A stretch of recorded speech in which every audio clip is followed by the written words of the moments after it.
तो MCQ 51, which operator is used to increment the value of a variable by 1। यानी कि नीचे दिए गए 4 ऑप्शंस में से ऐसा कौन सा ऑपरेटर है जिसको आप यूज़ करते हैं किसी भी वेरिएबल की वैल्यू में इजाफा करने के लिए, और वो इजाफा भी सिर्फ एक नंबर का हो।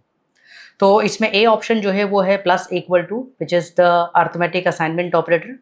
तो इसको तो आप सिर्फ 1 नंबर को इंक्रीज़ करने के लिए इस्तेमाल नहीं करते, बल्कि अदर देन 1 नंबर भी इंक्रीज़ कर सकते हैं आप अपने वेरिएबल में इस ऑपरेटर को यूज़ करके। इसी तरीके से प्लस प्लस आपको नज़र आ रहा है जो कि हमारे पास इंक्रीमेंट ऑपरेटर है, और सी ऑप्शन में सिर्फ प्लस नज़र आ रहा है और डी ऑप्शन में माइनस माइनस नज़र आ रहा है। तो सी और डी ये दोनों तो हो ही नहीं सकते किसी भी सूरत में, क्योंकि जो सी ऑप्शन है वो प्लस है, वो 2 नंबर्स को ऐड करने के लिए, एक्सप्रेशन बनाने के लिए यूज़ किया जाता है। और डी ऑप्शन जो है वो डिक्रीमेंट है, इसका मतलब ये कि वो डिक्रीज़ करने के लिए यूज़ किया जाएगा बाय 1। तो यहाँ पर मेरा राइट आंसर बना B option, which is plus plus. ठीक है। इसके बाद MCQ number 52, in x plus equal to 2 what happens. अगर मैं लिखता हूँ x प्लस इक्वल टू 2, तो स्टूडेंट ये बात याद रखेंगे कि x प्लस इक्वल टू 2 का मतलब हमने समझा था कि इसका नाम है, सबसे पहले ये किस टॉपिक के अंदर आता है, तो ये आता है अर्थमेटिक असाइनमेंट ऑपरेटर के अंदर। और अर्थमेटिक असाइनमेंट ऑपरेटर में आपके पास टोटल 4 या 5 ऑपरेटर्स आप कह लीजिए उसमें मौजूद हैं, जिसमें प्लस इक्वल टू है, minus equal to, multiply equal to, divide equal to और मॉड्यूलस इक्वल टू। ठीक है। यहाँ पर प्लस इक्वल टू है तो इसका मतलब ये कि ये आपकी x की वॉट जो भी वैल्यू होती है उसके अंदर +2 करेगा। तो मेरे पास ऑप्शन ए लिखा है x इज मल्टीप्लाइड बाय 2। नहीं, मैंने तो यहाँ पर मल्टीप्लाई का साइन ही यूज़ नहीं किया, प्लस का साइन यूज़ किया हुआ है। 2 इज एडेड टू x, ये है मेरे पास बी ऑप्शन। और सी ऑप्शन है x इज डिक्रीज्ड बाय 2, ये तो हो ही नहीं सकता। और डी ऑप्शन है x रिमेन्स अनचेंज्ड, ये भी नहीं हो सकता। तो इसका मतलब इसका भी जो राइट ऑप्शन आंसर बना है वो है 2 इज एडेड टू x, यानी what ever the value of x जो भी है उसके अंदर 2 का इजाफा किया जाएगा। अब आप आ जाए MCQ नंबर 53 पर, what is the output of plus plus a if a equal to 5। अब ये जो प्लस प्लस a है तो इसके अंदर मुझे जो बात पहचाननी है, ये MCQ नंबर 53 में पढ़ रहा हूँ और इसमें मुझे इसको पहचानना है, प्लस प्लस a को। तो याद रखेंगे बच्चों, हमारे पास जो इंक्रीमेंट ऑपरेटर है वो 2 तरह से यूज़ किए जाते हैं। पहला तरीका है प्रीफिक्स और दूसरा तरीका है पोस्ट फिक्स। ये जो मेरे पास प्लस प्लस a लिखा है ये बेसिकली प्रीफिक्स है, और प्रीफिक्स के अंदर आपकी वैल्यू जो भी आपने वेरिएबल को असाइन करवाई है उसके अंदर +1 करवा कर फिर आउटपुट शो किया जाता है। तो 5 यहाँ पर हमने a की वैल्यू दी है, इसमें आप +1 करते हैं तो ये बन जाता है 6। इस एतबार से बी ऑप्शन आपका राइट है। अब आप आ जाएं MCQ नंबर 54 पर, which of these is a unary operator. तो यूनरी ऑपरेटर हमारे पास कौन सा था जिसका काम था जिसमें हम सिंगल ऑपरेंड यूज़ करते हैं, यानी कि ऑपरेंट मतलब ये कि मैं अगर यहाँ पे आपको लिख के दिखाऊं a प्लस बी, तो बच्चों याद रखेंगे कि ये एक ऑपरेंड हो गया और ये दूसरा ऑपरेंड हो गया, तो इसमें 2 ऑपरेंड हैं। ठीक है। इसी तरीके से बी ऑप्शन में आप देखें एम्परसेंड का सिंबल दिया हुआ है जो कि लॉजिकल एंड ऑपरेटर कहलाता है। इसमें भी आपके पास 2 एक्सप्रेशंस जो हैं वो लेफ्ट पे एक और राइट पे एक चेक करवाई जा रही होती है। लेकिन इसके अलावा जो सी ऑप्शन मुझे नज़र आ रहा है ये बिल्कुल ऐसे है जैसे यहाँ पर मैंने 53 MCQ के अंदर प्लस प्लस a यूज़ किया है। तो आप देखेंगे इसमें सिर्फ एक ही ऑपरेंड यूज़ होता है, विच इज़ a। वो कोई भी वेरिएबल हो सकता है। तो सी ऑप्शन इस एतबार से राइट आंसर इसका बना। अब आप आ जाएं MCQ नंबर 55 पर, what is the result of 19 modulus 3। अब 19 मॉड्यूलस 3 का मतलब ये होगा कि आप इसका रिमाइंडर निकालेंगे। तो 3 जो है वो 19 तो नहीं आता 3 के टेबल में, लेकिन 18 आता है, विच इज 6 टाइम्स। तो 3 6 टाइम्स मेकिंग 18 और 19 माइनस 18 इक्वल टू 1। सही है। तो मेरे पास जो राइट आंसर बना वो है 1, यानी कि ए ऑप्शन। इसके बाद हमारे पास है MCQ number 56, which operator is used to compare 2 values. यानी कौन सा ऑपरेटर है जो आप 2 वैल्यूज को कंपेयर करने के लिए यूज करते हैं। ठीक है। तो 2 वैल्यूज को कंपेयर करने के लिए बच्चों याद रखेंगे कि आप बी जो ऑप्शन है यहाँ पे, जो कि कंपैरिजन के लिए हम टोटल रिलेशनल ऑपरेटर 6 इस्तेमाल करते हैं, तो इन चारों ऑप्शन में से बी ऑप्शन में डबल इक्वल टू लगा हुआ है, जो कि कंप्यूटर के अंदर इक्वल टू ऑपरेटर कहलाता है। तो हम यहाँ पर बी ऑप्शन को राइट आंसर बना रहे हैं। MCQ number 57, what is the output of 10 divided by 3 in integer division. अच्छा, ये अगर इंटीजर डिवीजन नहीं भी लिख के देंगे तब भी आप इस बात को समझ जाएंगे कि 10 डिवाइडेड बाय 3 का मतलब होता है कोशेंट आंसर में बताना, क्योंकि मॉड नहीं है। मॉड होता तो रिमाइंडर आंसर में आप बताते, ठीक है। कोशेंट अगर आपने आंसर में बताना है तो यहाँ पर जो आप डिवीजन प्रोसेस करवाएंगे वो कुछ इस तरह से होगा, 3 टाइम्स 9 1। तो बच्चों अगर यहाँ पे मॉड लगा होता तो मैं इसको आंसर करता, लेकिन क्योंकि यहाँ पे मैं रिमाइंडर को आंसर करता, लेकिन क्योंकि यहाँ पे डिवाइड लगा है तो मैं 3 को आंसर बनाऊंगा, यानी इसको। तो बी ऑप्शन इसका राइट आंसर बना। MCQ number 58, which is the correct format specifier for an integer, यानी इंटीजर के लिए कौन सा फॉर्मेट स्पेसिफायर हम अपने प्रोग्राम के अंदर यूज़ करते हैं, वो है बच्चों %d। ये बहुत सिंपल सा MCQ है, आपको सारे फॉर्मेट स्पेसिफायर पता होने चाहिए कि कौन सा फॉर्मेट स्पेसिफायर किसके लिए यूज़ किया जाता है। Which is use to print a float value, तो फ्लोट के लिए जो आप यूज़ करते हैं वो है %f। B option is the right answer. How do you display a character in C, यानी आप एक कैरेक्टर को कैसे डिस्प्ले करते हो सी लैंग्वेज के अंदर। अब आप देखेंगे बेसिकली वो फॉर्मेट स्पेसिफायर ही टेस्टिंग कर रहा है, लेकिन क्वेश्चन करने का अंदाज वो बदलता चला जा रहा है, राइट। तो यहाँ पर जो कैरेक्टर का फॉर्मेट स्पेसिफायर है वो है %c। इसी तरीके से what is the output of 5 less than 3। अब ये जो अक्सर हम इसमें कंफ्यूज हो जाते हैं, यहाँ पे याद रखेंगे कि 5 लेस देन 3 का मतलब आप इसको या तो एंड लॉजिकल एंड ऑपरेटर के साथ यूज़ करेंगे या तो आप लॉजिकल और ऑपरेटर के साथ यूज़ करेंगे। चाहे आप इन दोनों में से किसी के साथ भी यूज़ करें, लॉजिकल नॉट भी हो सकता है इसमें, लेकिन आपका जो कंप्यूटर पे आउटपुट आएगा ना वो 0 और 1 की फॉर्म में आएगा, वो ट्रू और फॉल्स की फॉर्म में नहीं आएगा। वो हम बच्चों को समझाने के लिए ट्रू और फॉल्स कहते हैं कि कंडीशन ट्रू है या फॉल्स है। तो ट्रू अगर कंडीशन है तो 1 आंसर आना है, और फॉल्स अगर कंडीशन है तो 0 आंसर आना है। तो इसका राइट आंसर बना ए ऑप्शन।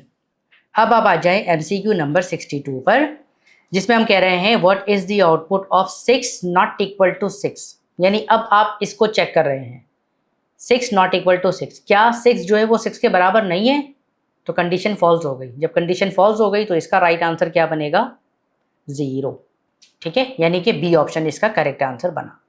इसी तरीके से MCQ number 63, which of these is a relational operator, यानी कि दिए गए नीचे 4 ऑप्शंस में से कौन सा ऑपरेटर है जो कि रिलेशनल ऑपरेटर कहलाया जा सकता है। तो आप रिलेशनल ऑपरेटर याद रखिएगा, टोटल 6 मैंने आपको बताए हैं, जिसमें equal to, not equal to, greater than, less than, greater than equal to और लेस देन इक्वल टू। तो यहाँ पर सी ऑप्शन मुझे इसका राइट आंसर नज़र आ रहा है, which is greater than equal to. ए आपको पता है इंक्रीमेंट ऑपरेटर है, बी आपको पता है लॉजिकल एंड ऑपरेटर है, और डी आपको मालूम है मॉड्यूलस ऑपरेटर है। अब आप आ जाइए MCQ नंबर 64 के ऊपर, जिसमें कहा गया what will print F statement को आपने यूज़ करके %6d करके 42 एक नंबर है जिसको आपने डिस्प्ले करवाया। तो सबसे पहले बच्चों यहाँ पर जो बात समझनी है वो ये कि ये है क्या, ये टॉपिक कौन सा है। तो ये जो %6d है, आपको याद होगा कि हमने फॉर्मेट स्पेसिफायर्स को पढ़ा, लेकिन उसके साथ ही हमने फील्ड विद स्पेसिफायर्स को भी पढ़ा था। फील्ड विद स्पेसिफायर का काम ये होता था कि आपकी आउटपुट स्क्रीन पर जो आप नंबर डिस्प्ले करवाना चाह रहे हैं उसको लेफ्ट अलाइन से कितने फासले के बाद प्रिंट होना है, इसको आप कंट्रोल करते हैं फील्ड विद स्पेसिफायर से। और फील्ड विद स्पेसिफायर 2 तरीके से होते हैं, इंटीजर के अलग होते हैं और फ्लोटिंग पॉइंट के अलग होते हैं। फ्लोटिंग पॉइंट के अंदर पॉइंट के बाद कितने नंबर शो करने हैं इसको भी आप कंट्रोल कर सकते हैं, ठीक है। तो आगे इसका शायद कोई MCQ अभी आने वाला है, लेकिन ये जो अभी मैं आपके सामने रख रहा हूँ MCQ नंबर 64, इसमें 42 एक इंटीजर नंबर है और इसमें मैंने field width specifier as an integer use किया 6d। तो 6 का मतलब यहाँ पर ये होगा कि टोटल फील्ड जो ऑक्युपाई करेगा आउटपुट स्क्रीन के ऊपर मेरा ये इंटीजर 42, वो 6 फील्ड को लेगा, यानी 6 स्पेसेस वो ऑक्युपाई करेगा और उन 6 के अंदर 42 शामिल होगा। यानी 42 में टोटल 2 डिजिट है और 4 स्पेसेस के बाद वो 42 को लिखेगा। तो इससे मुझे ये समझ में आया कि आपका जो राइट आंसर बन रहा है वो है क्या, ये बी ऑप्शन। यानी कि आप देखें 4 स्पेसेस को हमने 0 से रिप्रेजेंट कर दिया और 42 जो है वो आपके पास नॉर्मल आ गया। क्लियर हुआ? अब आप आ जाए 65 MCQs के ऊपर, which is what does minus minus x do. अभी तक हमने इंक्रीमेंट के MCQs को किया था, अब ये डिक्रीमेंट का आया है। माइनस माइनस आपके वेरिएबल से पहले लिखा है, इसका मतलब प्रीफिक्स डिक्रीमेंट ऑपरेटर है। प्रीफिक्स डिक्रीमेंट ऑपरेटर का मतलब ये होता है कि x की वैल्यू जो है वो डिक्रीज कर दी जाएगी यूज़ करने से पहले। तो यहाँ पर बी ऑप्शन इसका राइट आंसर बना, decreases x by 1 before use, यानी प्रिंट करने से पहले। 66 MCQ आपके पास है, what is the default return type of main. तो बच्चों अच्छा हमेशा याद रखिएगा कि आप जब अपने मेन फंक्शन को सी प्रोग्राम के अंदर इस्तेमाल करते हैं तो वहां पर आप इंट मेन करके लिख रहे होते हैं, इसीलिए आप अपने प्रोग्राम में रिटर्न करते हैं 0। तो ये जो इंट मेन है ये बेसिकली इंटीजर इसका डिफॉल्ट रिटर्न टाइप कहलाता है, किसका, मेन फंक्शन का।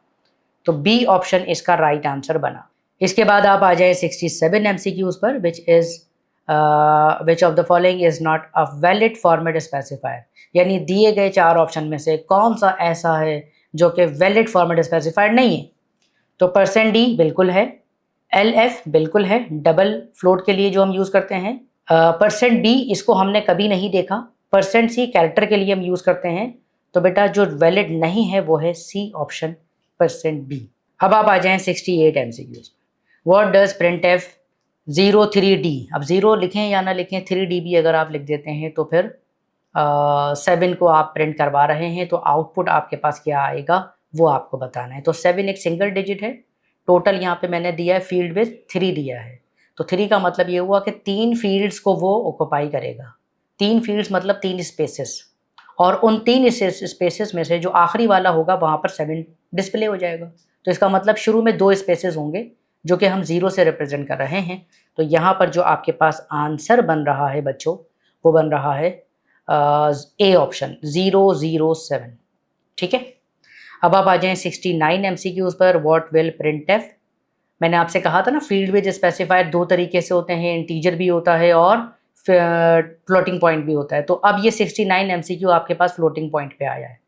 ठीक है, अब फ्लोटिंग पॉइंट पे आया है तो आप जरा नोटिस करेंगे यहाँ पे लिखा है 4.2f।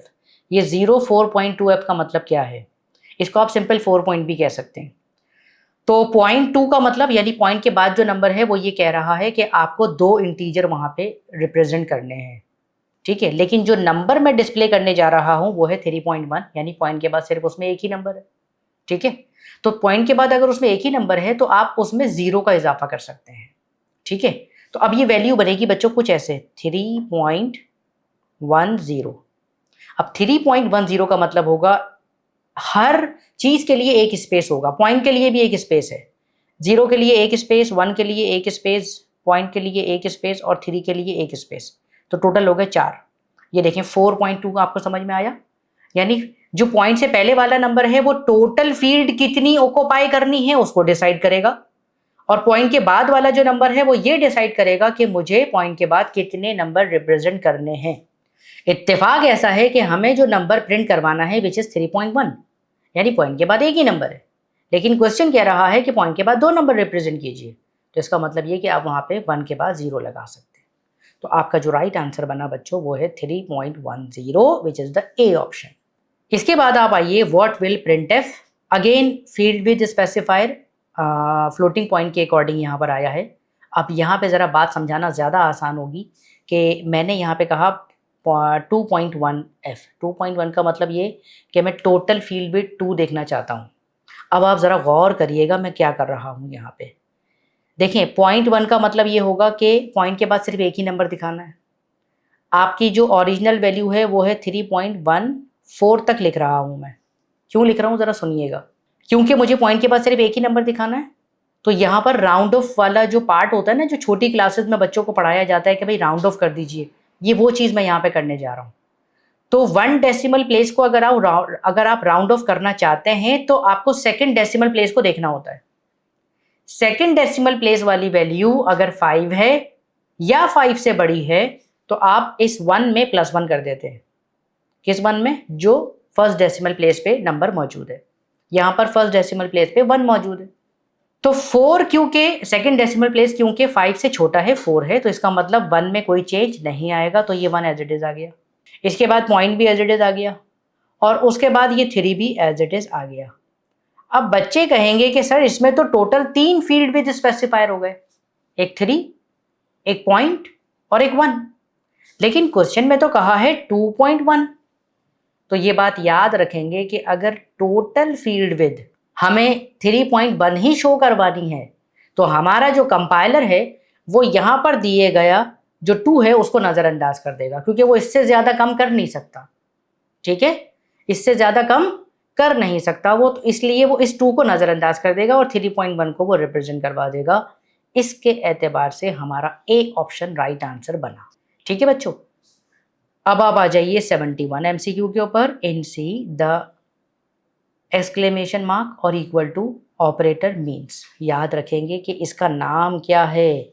हम हमेशा सी लैंग्वेज के अंदर नॉट के लिए, किसके लिए बच्चों? नॉट के लिए हम यूज करते हैं एक्सक्लेमेशन मार्क। तो ये ऑपरेटर जो है इसका नाम है not equal to. Not equal to यानी कि बी ऑप्शन इसका राइट आंसर बना। अब आप आ जाएं एमसीक्यू नंबर 72 पर। Which symbol is used for the escape sequence. अब एस्केप सीक्वेंस का जो सिंबल है वो बच्चे भूल जाते हैं, उसमें कन्फ्यूज। अच्छा देखें, सी और डी तो इसका आंसर हो नहीं सकता, परसेंट और डॉलर ये तो हो नहीं सकता। प्रॉब्लम जो है वो बच्चे की कन्फ्यूजन एक इसमें आती है और एक इसमें आती है। तो ये आप याद रखेंगे कि हम बैक स्लैश यूज करते हैं। ये जो है ना बच्चों, ये स्लैश है और ये जो है वो है बैक स्लैश। तो हम बैक स्लैश को यूज करते हैं अपने एस्केप सीक्वेंस के अंदर। ठीक है, जैसे कि back slash n, back slash b, ठीक है, बैक स्लैश टी, इस तरीके के हम एस्केप सीक्वेंसेस को यूज करते हैं। तो इसका राइट आंसर क्या बना? B option. अब आप आ जाएं एमसीक्यू नंबर 73 पर। Which loop checks the condition after executing the body once. यानी ऐसा कौन सा लूप है जो कि एक मरतबा बॉडी को रन करने के बाद चलता है। तो हमने सेकेंड ईयर में कई मरतबा इस चीज़ को डिस्कस किया था कि डू वाइल लूप है, क्योंकि डू के बाद आप पहले एक स्टेटमेंट दे देते हैं, उसके बाद वाइल लगा के आप कंडीशन चेक करते हैं। MCQ number 74।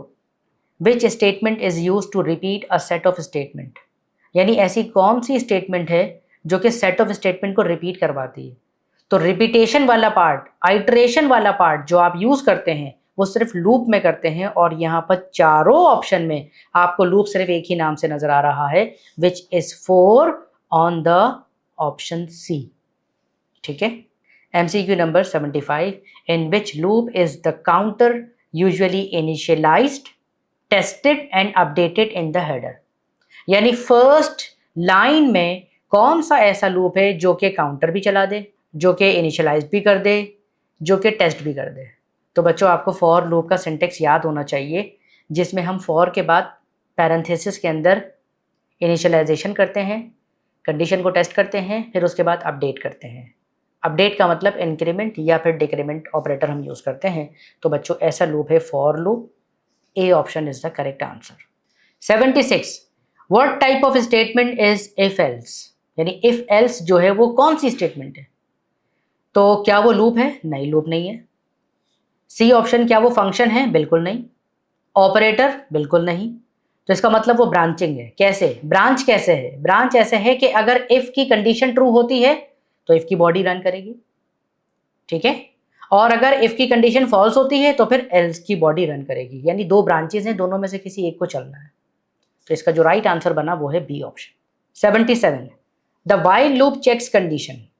वाइल लूप जो है वो कंडीशन को कब चेक करता है? तो आप बताएंगे आफ्टर एग्जीक्यूशन? नहीं। Before execution? Yes, before execution check करता है। नेवर और रैंडमली तो इसका आंसर हो ही नहीं सकता। तो B option is the right answer. 78। The break statement is used to. बच्चों ब्रेक स्टेटमेंट को आप क्यों यूज करते हैं? तो ये बात याद रखेंगे कि प्रोग्राम एग्जिट करने के लिए यूज नहीं होता, स्किप वन आइट्रेशन के लिए यूज नहीं हो सकता, एंड द फंक्शन के लिए यूज नहीं हो सकता। आप टर्मिनेट द लूप के लिए अपने ब्रेक स्टेटमेंट को यूज करते हो। अब आ जाओ एमसीक्यू नंबर 79 पर।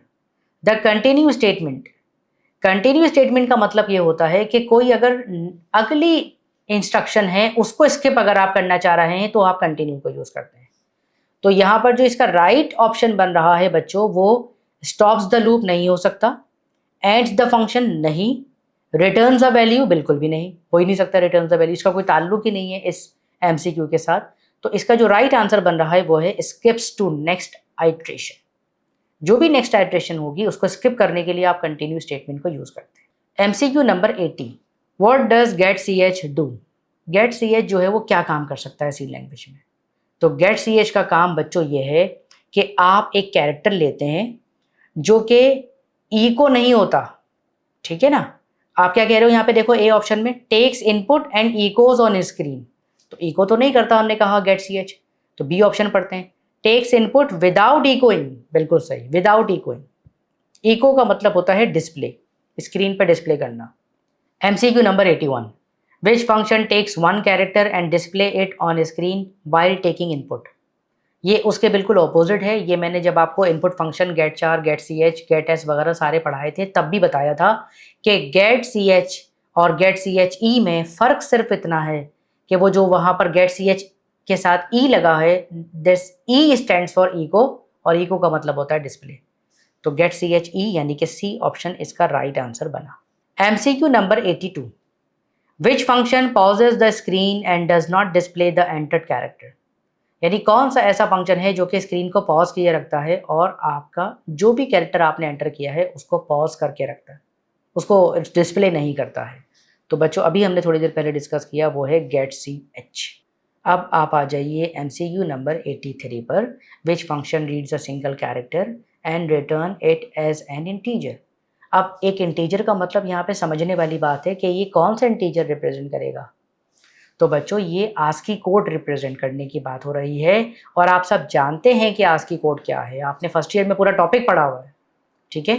तो गेट चार का फंक्शन हम अक्सर अपने प्रोग्राम में यूज करते थे किसी भी कैरेक्टर के आस्की कोड को मालूम करने के लिए, ठीक है। 84, विच of the following is not a logical operator? यानी कि कौन सा ऐसा इसमें से है जो कि लॉजिकल ऑपरेटर नहीं है?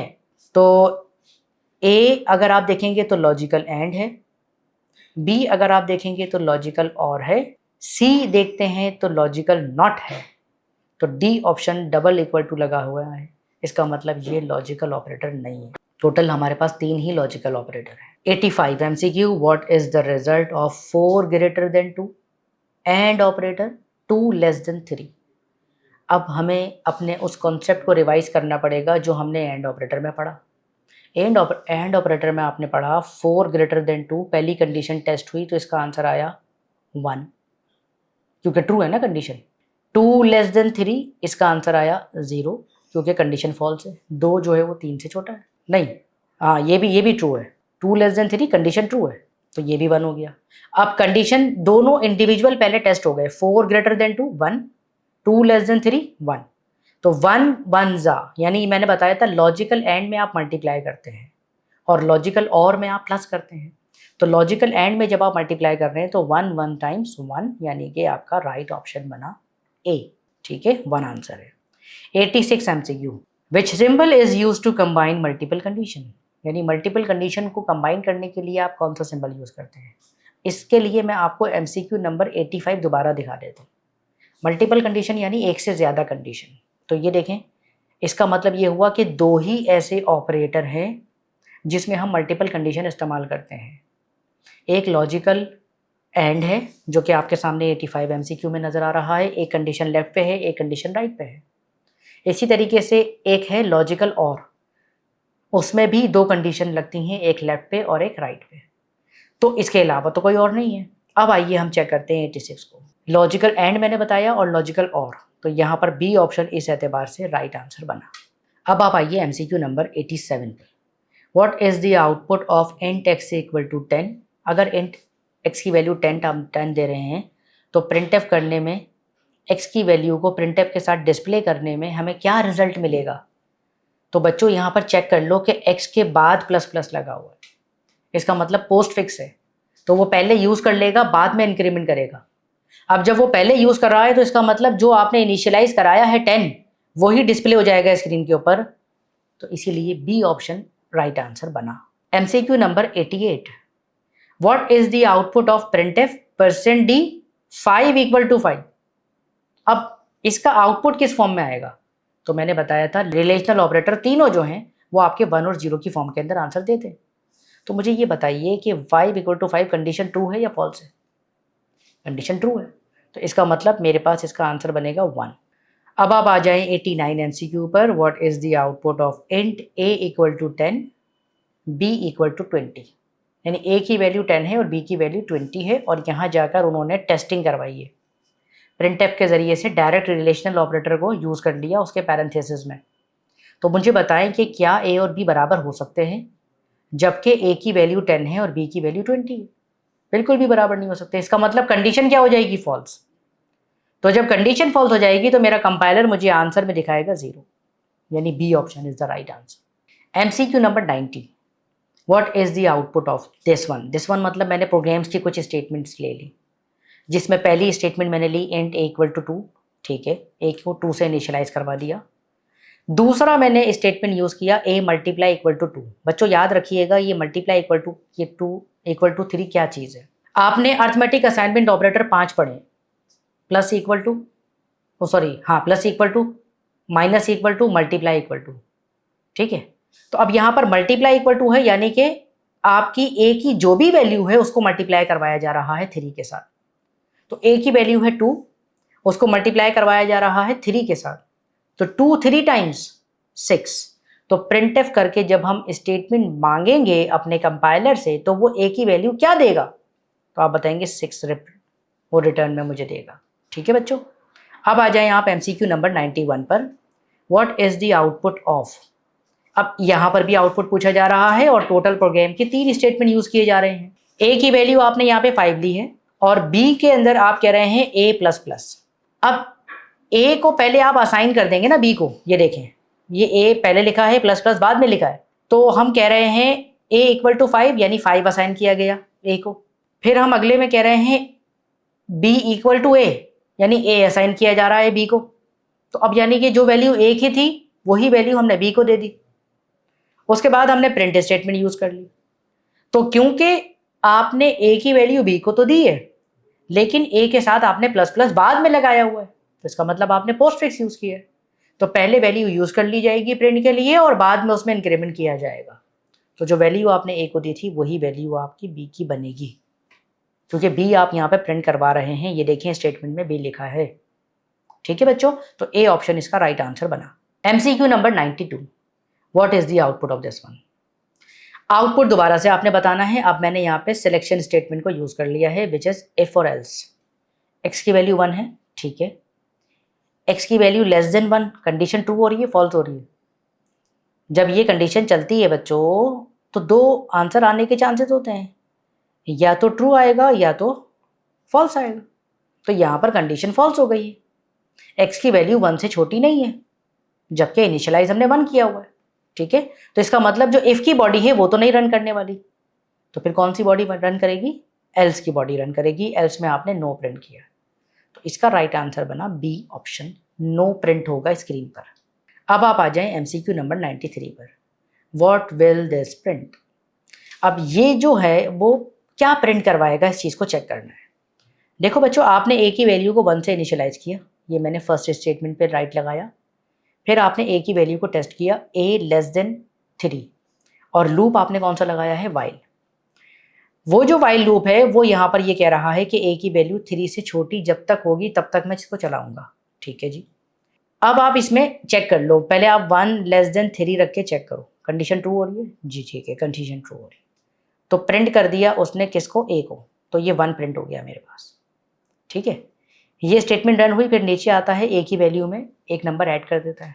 अब a की वैल्यू हो गई है बच्चों 2, तो मैं इसी जगह पे 1 को हटा के 2 लिख देता हूँ। 2 से टेस्ट किया, 2 लेस देन 3, यस, कंडीशन अभी भी ट्रू है। फिर वो प्रिंट के पास आता है और 2 को प्रिंट कर देता है, कर दिया। फिर नीचे आता है a प्लस प्लस, यानी अब इसने वैल्यू 3 बना दी, 3 बना दी। फिर दोबारा आपके इस वाइल लूप के पास आता है और 3 को चेक करता है, ये मैंने 2 हटा के 3 कर दिया।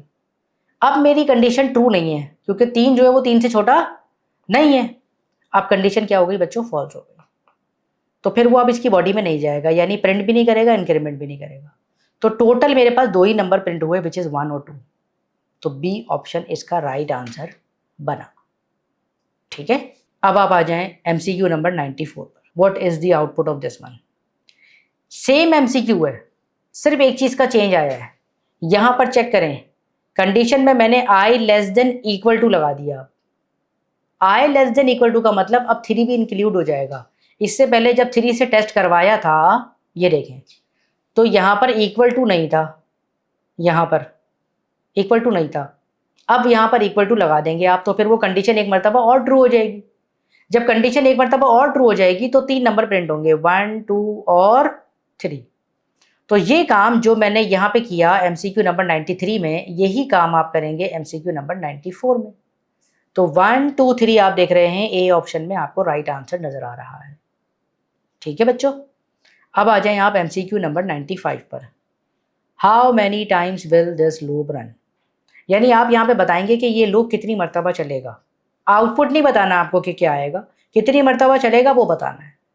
तो देखिए बच्चों, इनिशियलाइज किससे किया जा रहा है? 0 से। ठीक है, तो और टेस्टिंग कहाँ तक है? 3 तक है। 3 से पहले चेक कर लो, सिर्फ लेस देन है, इक्वल टू नहीं है। इसका मतलब 0 टाइम्स चला, उसके बाद 1 टाइम चलेगा, उसके बाद 2 टाइम चलेगा, 3 नहीं इसमें इन्वॉल्व है। तो टोटल आप जो है वो 0 पे कंडीशन चलाएंगे, 1 पे चलाएंगे और 2 पर चलाएंगे। तो 3 मरतबा चला रहे हैं, इसका मतलब B is the right answer. अगर इसमें इक्वल टू के बाद, सॉरी, लेस देन के बाद इक्वल टू होता तो फिर ये टोटल 4 मरतबा चलता, क्योंकि 3 उसमें इंक्लूड हो जाता। ठीक है, अब आ जाए आप MCQ नंबर 96 पर। Which of the following is a valid C variable name? Variable के अक्सर आपने सारे रूल्स पढ़े हुए हैं, उन्हीं रूल्स को यूज करके MCQ क्वेश्चन बनाया जाता है। तो रूल्स में सबसे पहला हमने जो यहाँ पर मैं देख रहा हूँ कि भाई स्पेशल सिंबल सिवाय अंडरस्कोर के आप यूज नहीं कर सकते, तो ये मुझे राइट नजर आ रहा है भी। लेकिन ये कह रहे हैं कि विच of the following is a valid. अच्छा ठीक है, जो वैलिड है वो बताना है आपको। तो नंबर वेरिएबल के नाम में स्टार्टिंग में नहीं आ सकता, ये रॉन्ग हो गया, ए ऑप्शन। वैल्यू अंडरस्कोर ए बिल्कुल सही है, नंबर लास्ट में आ सकता है, बीच में आ सकता है। स्पेशल सिंबल अंडरस्कोर यूज किया जा सकता है। सी में देखो एट द रेट उन्होंने यूज किया हुआ है, तो स्पेशल सिंबल हम सिवाय अंडरस्कोर के और कोई यूज नहीं करेंगे। डी अगर आप देखेंगे तो इंट लिखा हुआ है, इंट तो कीवर्ड है, कीवर्ड वैसे भी अलाउ नहीं है वेरिएबल के तौर पे इस्तेमाल करना।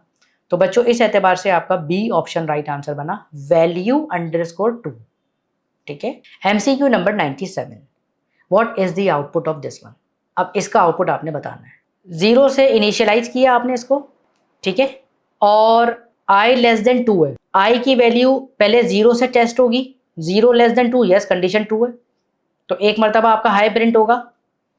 फिर 1 लेस देन 2, कंडीशन ट्रू है, फिर एक और मरतबा हाई प्रिंट होगा। फिर 2 लेस देन 2, नहीं, यहां पर कंडीशन फॉल्स हो गई। इसका मतलब जो हाई है वर्ड हमारा, जो प्रिंट के साथ, प्रिंटफ के साथ हम प्रिंट करवा रहे हैं, वो कितनी मरतबा प्रिंट हो रहा है? 2 मरतबा। तो इस एतबार से आपका बी ऑप्शन राइट आंसर बना। MCQ number 98। Which function is use to display output on the screen in C? यानी आउटपुट डिस्प्ले करने के लिए आप कौन सा फंक्शन इस्तेमाल करते हैं स्क्रीन के ऊपर? तो बच्चों हमने बहुत मरतबा यूज़ किया प्रिंटफ फंक्शन को, इसमें तो बताने की भी ज़रूरत नहीं है, B option is the right answer. MCQ number 99। Which function is use to take formatted input? Formatted input function scanf. Scanf याद रखेंगे, फॉर्मेटेड इनपुट फंक्शन स्कैनएफ है। MCQ number 100। Which symbol is use for preprocessor directive?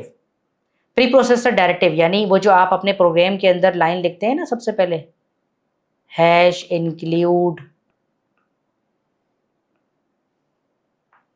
stdio.h, तो ये जो hash का symbol है वो पूछ रहे हैं कि कौन सा है जो आप प्री प्रोसेसर डायरेक्टिव में यूज करते हैं। तो बी ऑप्शन इसका राइट आंसर बना। MCQ number 101। Preprocessor directives are executed. कब यूज होते हैं preprocessor directive? After compilation? No. Before compilation? Yes. During compilation? No. और आफ्टर एग्जीक्यूशन? एग्जीक्यूशन तो बहुत ही लास्ट का पार्ट होता है, तो बिफोर कंपाइलेशन हम प्री प्रोसेसर डायरेक्टिव को यूज करते हैं, इस बात को आप याद रखेंगे। MCQ number 102। The symbol and is use to, ये जो एंड है इसको हम बेसिकली बेटा एम्परसेंट कहते हैं। The symbol ampersand is use to, तो एम्परसेंट आप किस लिए यूज करते हैं? स्कैनएफ फंक्शन के साथ जब वैल्यू यूजर से गेट की जाती है तो एड्रेस जो हमारा होता है वेरिएबल का, वो राइट एड्रेस के लिए हम उसको यूज करते हैं। तो आप यहां पे बताएंगे address of the variable. B option is the right answer. And the last MCQ number 103, which function uses ampersand for input, यानी कौन सा फंक्शन है जो कि एम्परसेंट को इस्तेमाल करता है? तो एम्परसेंट बच्चों यही सिंबल है हमारे पास, ये मैं सही से बना दूं, ये सिंबल है हमारे पास एम्परसेंट। ये हम स्कैनएफ के साथ इस्तेमाल करते हैं सिर्फ, और किसी के साथ यूज नहीं करते। तो ये स्कैनएफ फंक्शन इसका राइट आंसर बना। ठीक है एमसीक्यूज, ये आपके सारे कंप्लीट हुए। Thank you.